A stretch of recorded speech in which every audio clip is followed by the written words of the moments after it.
Hello friends, welcome to my channel stocks and investment Tamil. இந்த வீடியோவில் Stanley life styles IPO ரிவ்யூவை பார்த்துருவோம். நீங்க இந்த சேனலுக்கு முதல் வியூவரா இருந்தீங்கன்னா மறக்காம இந்த சேனலை சப்ஸ்கிரைப் பண்ணி உங்க ஆதரவை தெரிவிங்க. ஆல்ரெடி சப்ஸ்கிரைபரா இருந்தீங்கன்னா உங்க ஆதரவுக்கு மிக்க நன்றி. டிஸ்க்ளைமர் என்னன்னா, நாங்க சிபில் ரிஜிஸ்டர் ஃபினான்ஷியல் அட்வைசர் கிடையாது. இன்வெஸ்ட்மெண்ட் டிசிஷன் எடுக்கிறதுக்கு முன்னாடி நீங்க சிபில் ரிஜிஸ்டர் ஃபினான்ஷியல் அட்வைசரை மறக்காம கன்சிடர் பண்ணணும். இந்த கம்பெனி அதாவது Stanley lifestyles limited 2007 start பண்ண கம்பெனி. இவங்க super premium luxury ultra luxury furnitures தயாரிக்கிற கம்பெனியா இருக்காங்க. முக்கியமா ultra HNI clients and HNI clients high net worth இண்டிவிஜுவல்ஸை டார்கெட் பண்ற கம்பெனியா இருக்காங்க. ஸோ இந்த சோஃபா, அதுக்கப்புறம் காஃபி டேபிள்ஸ் அந்த மாதிரி தயாரிக்கிற கம்பெனியா இருக்காங்க. ரீட்டைல் பிரசன்ஸ் மூலியமா அதை செல் பண்ற கம்பெனியாகவும் இருக்காங்க. இந்த கம்பெனியோட ஃபினான்ஷியல் ஸ்டேட்மெண்ட்ஸ் பார்த்துருவோம். இந்த கம்பெனி 2021 ரெவன்யூவா 195 கோடி, ப்ராஃபிட்டா 1 கோடி. 2022 ரெவன்யூவா 292 கோடி, ப்ராஃபிட்டா 23 கோடி. 2023 ரெவன்யூவா 418 கோடி, ப்ராஃபிட்டா 34 கோடி பார்த்திருக்காங்க. 9 months ஃபினான்ஷியல் 2024 இவங்க ரெவன்யூ ஃப்ரம் ஆபரேஷன்ஸ் 313 கோடி, ப்ராஃபிட் 18 கோடி அளவுக்கு இருந்திருக்கு. இவங்களோட earnings per share பாத்தீங்கன்னா 20 பைசாவா இருந்தது 6.37 பைசாவா இருந்திருக்கு. Net asset value per share 45.97 பைசாவா இருந்திருக்கு. இவங்களோட டோட்டல் போரிங்ஸ் 30 கோடி அளவுக்கு இருக்கு. ஸோ இந்த கம்பெனியோட ஐபிஓ டேட்ஸ் பாத்தீங்கன்னா 21st 25 ஜூன் 2024. ஐபிஓ பிரைஸ் 351 ரூபாய் 369 ரூபாய் ஒரு ஷேர் நிர்ணயிச்சிருக்காங்க. ஃப்ரெஷ் இஷ்யூ 200 கோடி. டோட்டலா ஆஃபர் ஃபார் சேல் பாத்தீங்கன்னா 337 கோடி இருக்கு. அப்பர் பிரைஸ் பேண்ட்ல ஐபிஓ சைஸ் 537 கோடியா இருக்கு. லாட் சைஸ் 40 ஷேர் 14,760 ரூபாவா இருக்கு. ஃபேஸ் வேல்யூ 2 ரூபாய் ஒரு ஷேர் இருக்கு. Retail allocation 35%. Listing on BSE and NSE. So இவங்களோட allotment 26 June 2024. Initiation of defence 27 June 2024. Transfer of shares to demat account 27 June 2024. Stanley life ஸ்டைல்ஸோட IPO listing date 28 June 2024 இருக்கு. Promoter holding pre இஷ்யூல 66% அளவுக்கு இருக்கு. Post ஐபிஓல இது இன்னும் குறையறதுக்கு வாய்ப்பு இருக்கு. காரணம் ஆஃப் ஆஃப் ஆசிங்களும் இதுல இருக்கிறதுனால. ஸோ இப்ப இந்த கம்பெனில அப்ளை பண்ணலாமா வேண்டாமா, லிஸ்டிங் கெயின்ஸ் எப்படி இருக்க போகுது, ஷார்ட் டேர்ம் அண்ட் லாங் டேர்மை பத்தி பார்த்துருவோம். ஸோ இந்த கம்பெனி பாத்தீங்கன்னா 4th லார்ஜஸ்ட் பிளேயரா இருக்காங்க இந்த ஹோம் ஃபர்னிச்சர் செக்மெண்ட்ல.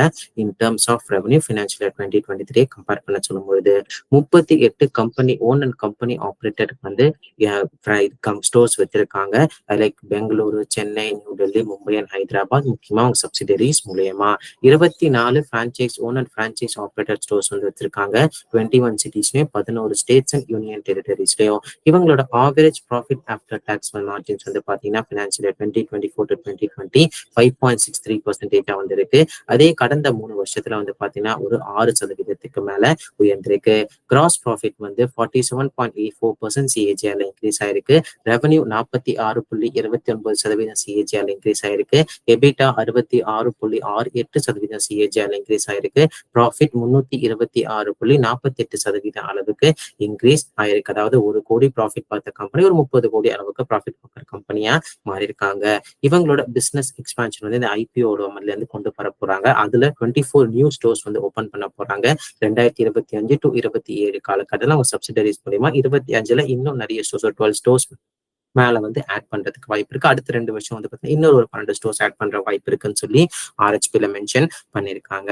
இண்டஸ்ட்ரி ஓவர்வியூ பாத்தீங்கன்னா ஒன்ஸ் ஜிஎஸ்டி கொண்டு வந்ததுக்கு அப்புறம் அன்ஆர்கனைஸ் செக்டார்ல இருந்து ஆர்கனைஸ் செக்டாருக்கு இந்த மார்க்கெட் ஷேர் டிரான்ஸ்பர் ஆயிருக்கு. அதாவது பினான்சியல் 2021 23% இந்த டோட்டல் பர்னிச்சர் மார்க்கெட் ஷேர்ல ஆர்கனைஸ் பிளேயர்ஸ் இருந்தாங்கன்னா அது 26% பினான்சியல் 2023 உயர்ந்திருக்கு.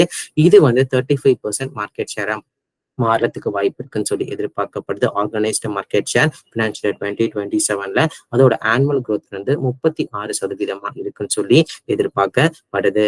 வேல்யூவேஷன்ஸ் அண்ட் மார்ஜின்ஸ் பாத்தீங்கன்னா ஆர்ஓசி மார்ஜின்ஸ் சரி, ROE margins return on net Worth percentage சரி கம்ஃபர்டபுளா ஒரு 15% மேல வச்சிருக்காங்க. டெப்ட் பெர் ஈக்விட்டி ரேஷியோ நியர்லி 0.6 அளவுக்கு இருக்கு. ஸ்லைட்லி கொஞ்சம் ஹையர் இருக்கு. பட் மேனேஜபிள் டெப்ட் நம்ம மெட்ரிக்ஸ் வைஸ் எடுத்துக்கலாம். கிரே மார்க்கெட் பிரீமியம் பாத்தீங்கன்னா 140 ரூபாய் ஒரு ஷேர் இருக்கு. எஸ்டிமேட்டட் லிஸ்டிங் பிரைஸ் 509 ரூபாய் இருக்கு. 37.94% அளவுக்கு லிஸ்டிங் சேரத்துக்கு வாய்ப்புகள் இருக்கு. பிரைஸ் டு ஏர்னிங் ரேஷியோ வந்து பாத்தீங்கன்னா போஸ்ட் இஷ்யூ பேசிஸ்ல கிட்டத்தட்ட 55 டைம்ஸ் ஏர்னிங்ஸ்ல இருக்கு. இதே போஸ்ட் ஐபிஓ பேசிஸ்ல வந்து பாத்தீங்கன்னா 80 டைம்ஸ் ஏர்னிங்ஸ்ல வந்து இருக்காங்க. இந்த வேல்யூவேஷன்ஸ் அவங்க எந்த பியர்ஸையும் வந்து கம்பேர் பண்ண முடியாது. காரணம் எந்த லிஸ்டட் பியர்ஸும் இப்போதைக்கு நம்ம மார்க்கெட்ல வந்து இவங்களுக்கு கிடையாது. பட் ஆஃப் சேல் இருக்கு. அதனால கிரீடியா கூட இந்த வேல்யூவேஷன்ஸ் வந்து வச்சிருக்கலாம். ஆனா இவங்களோட growth percentage, revenue percentage, EBITDA margins percentage வந்து பார்க்கும்போது ஃபுல்லி பிரைஸ்ட் ஐபிஓ தான் வந்து இந்த ஐபிஓ வந்து தெரியுது. கன்க்ளூஷன்ஸ் என்ன பார்த்தீங்கன்னா, லிஸ்டிங் கெயின்ஸ் அப்ளை பண்றவனுக்கு ஓரளவுக்கு ஒரு மாடரேட் இருக்கும் லிஸ்டிங் கெயின்ஸ் கிடைக்கிறதுக்கு வாய்ப்புகள் வந்து இருக்கு. ஏன்னா லிஸ்டட் பிளேயர்ஸ் யாரும் இல்லாம வந்து வராங்க. அந்த மாதிரி growth ரேட்டும் இந்த கம்பெனி வந்து காமிக்கிறாங்க. முக்கியமா இந்த கேஷேப் பேப்பர்ல பிரீமியம் செக்மெண்ட்ல இவங்க வந்து என்டர் ஆவாங்க. நீங்க நிறைய கம்பெனிஸ் எடுத்து பார்த்தா கூட லைக் நெஸ்லே கூட பிரீமியம் செக்மெண்ட் கொஞ்சம் கொஞ்சமா மாறிட்டு வராங்க. அந்த மாதிரி ஒரு செக்மெண்ட்ல இப்ப இருக்கிற சுச்சுவேஷன்ல வந்து இந்தியா இருக்கிறதுனால இந்த கம்பெனி பெனிஃபிட் ஆகிறதுக்கு வாய்ப்புகள் வந்து இருக்கு. Short term and long term investors என்ன சொல்ல விரும்புறேன்னா, இவங்களோட பிரீமியம் செக்மெண்ட் வந்து பாத்தீங்கன்னா ஒரு நல்ல பிசினஸ் இருக்கு கரண்ட்லி இருக்கிற கேஷேப் ரெக்கவரினால. பிளஸ் இன்னும் கொஞ்சம் ஸ்டோர்ஸ் வந்து ஆட் பண்ண போறாங்க அடுத்த 3 வருஷத்துல. அதுக்கும் பிளான்ஸ் வந்து இவங்க ஆர்ஹெச்பில மென்ஷன் பண்ணிருக்காங்க. ஓரளவுக்கு டெப்ட் மேனேஜ்மெண்ட் கம்பெனியா வந்து இருக்காங்க. இவங்களோட PAT margins, EBITDA margins, operating profit margins, revenue மார்ஜின்ஸும் சரி கன்சிஸ்டன்டா வந்து இன்க்ரீஸ் ஆயிருக்கு. இல்லைன்னா அந்த மார்ஜின் பர்சன்டேஜ் ஸ்டேபிளா வந்து வச்சிருக்காங்க. ரெகுலரா டிவிடெண்ட் கொடுக்குற கம்பெனியா இருக்காங்க. கடந்த 3 வருஷத்துக்கு அடுத்து 100% மேல டிவிடெண்ட் தந்திருக்காங்க. எனக்கு பிடிக்காத காரணங்கள் என்னன்னு சொல்லி பாத்தீங்கன்னா, OFS IPOல வந்து வராங்க. பிளஸ் உங்க வேல்யூவேஷன் 60 டைம்ஸ் earningsல வந்து இருக்கு. பியர் கம்பேரிசன் எதுவுமே வந்து இல்ல. ஓரளவுக்கு பியர் கம்பேரிசன் இருந்தா அந்த கைடன்ஸ் வச்சு இவங்களோட ப்ரொஜெக்ஷன் எப்படின்னு சொல்லி ஓரளவுக்கு நம்மளால கணிக்க முடியும். அந்த பியர் கம்பேரிசன் வந்து நமக்கு எதுவுமே கிடையாது. அது மட்டும் இல்லாம இவங்க முக்கியமா என்னன்னு மென்ஷன் பண்ணியிருந்தாங்கன்னா, Q1 Q2 ரிசல்ட்ஸை கம்பேர் பண்ண சொல்லும்போது Q3 Q4 ரிசல்ட்ஸ் வந்து பெட்டரா இருக்கும்னு சொல்லி மென்ஷன் பண்ணிருக்காங்க. இப்போ Q1 அண்ட் Q2 ஃபேஸ்ல தான் வந்து இருக்கும். ஸ்டேபிள் மார்ஜின்ஸ் இல்ல ஸ்லைட்லி மார்ஜின்ஸ் குறையறதுக்கு வாய்ப்பு இருக்குன்னு சொல்லி எதிர்பார்க்கப்படுது. Short term and long term இன்வெஸ்டர்ஸ்க்கோ இந்த மெட்ரிக்ஸ் பிடிச்சி ஐபிஓக்கு அப்ளை பண்ண நினைக்கிற இன்வெஸ்டர்ஸ் தான் என்ன சொல்ல விரும்புறேன்னா, ஃபர்ஸ்ட் இவங்க வேல்யூவேஷன்ஸ் கொஞ்சம் ஹையர் சைட்ல வந்து இருக்கு. ஓரளவுக்கு லிஸ்டட் பிளேயர்ஸ் இல்லாத காரணத்தினால இந்த ஸ்டாக் வந்து இன்னும் கொஞ்சம் ரேலியப் ஆகிறதுக்கு வாய்ப்புகள் இருக்கு. மார்க்கெட் அதுக்கு ஏற்ற மாதிரி சப்போர்ட் பண்ணுச்சுன்னா. அந்த ஒரு காரணத்தினாலையும் Q1 அண்ட் Q2 எப்பவுமே இவங்களுக்கு ஹிஸ்டரி படி வீக்கா இருக்கிற காரணத்தினாலையும் ஃபர்ஸ்ட் போட்ட பணத்தை எடுக்க கன்சிடர் பண்ணிட்டு ப்ராஃபிட்ல அதுக்கப்புறம் இவங்க ஸ்டோர்ஸ் எப்படி எக்ஸ்பேண்ட் பண்றாங்க, இவங்களோட மார்ஜின்ஸ் எப்படி எக்ஸ்பேண்ட் பண்றாங்க, அது மட்டும் இல்லாம Q3 Q4ல எவ்வளவு இன்னும் பெட்டரா பெர்ஃபார்ம் பண்றாங்க குவார்டர் இயர் கம்பேர் பண்ண சொல்லி பார்த்துட்டு அதுக்கப்புறம் 1 2 ஆட் பண்ணலாமா வேண்டாமான்னு முடிவு எடுக்கிறது வந்து கரெக்டாவே இருக்கும்னு சொல்லி நான் நினைக்கிறேன். இதெல்லாமே வந்து பாத்தீங்கன்னா என்னோட பர்சனல் வியூ. நீங்க இந்த மாதிரி ஐபிஓல அப்ளை பண்றதுக்கு முன்னாடி ஒரு தடவை கண்டிப்பா யோசிக்கணும். இந்த வீடியோ உங்களுக்கு பிடிச்சா லைக் பண்ணுங்க. ரெகுலர் வீடியோ அப்டேட்டுக்கு பெல் ஐகானை கிளிக் பண்ணுங்க. மறக்காம stocks investment Tamil channel subscribe பண்ணுங்க. தேங்க்ஸ் ஃபார் வாட்சிங் stocks and investment Tamil channel.